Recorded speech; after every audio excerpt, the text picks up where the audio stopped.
शनिवार वाड़ा, जो कभी मराठा साम्राज्य की आन बान और शान हुआ करता था, आज एक इमारत बनकर रह गया है।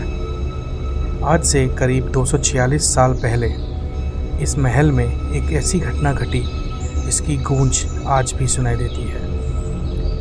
शनिवार वाड़ा महाराष्ट्र के पुणे में स्थित है, जिसका निर्माण मराठा पेशवा साम्राज्य को बुलंदियों पर ले जाने वाले बाजीराव पेशवा ने करवाया था। वर्ष 1732 में यह पूरी तरह से बनकर तैयार हो गया था। कहते हैं कि इस महल की नींव शनिवार के दिन रखी गई थी, इसी की वजह से इसका नाम शनिवार वाड़ा पड़ गया।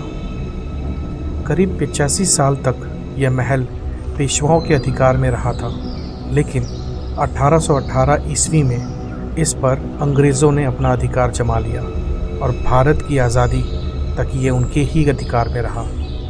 कहा जाता है कि उस समय में इसे बनाने में करीब 16,000 रुपया का खर्च आया था, जो उस समय के हिसाब से काफ़ी ज़्यादा था। ऐसा माना जाता है कि शनिवार वाड़ा में लगभग 1000 लोग रहा करते थे।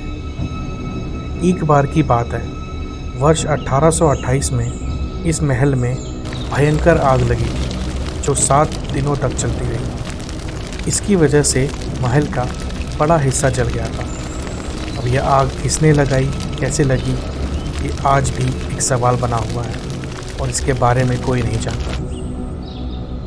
शनिवार वाड़ा से जुड़ा एक और रहस्य है, जिसके अनुसार इस महल में 30 अगस्त 1773 की रात को 18 वर्षीय नारायण राव की षड्यंत्र करके हत्या कर दी गई थी, जो मराठा साम्राज्य के 9वें पेशवा थे।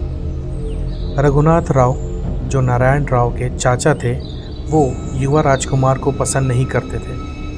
एक दिन स्थानीय शिकारी की मदद से रघुनाथ राव ने युवा पेशवा को मार डाला। उसके शरीर को छोटे छोटे टुकड़ों में काटकर पास की नदी में फेंक दिया।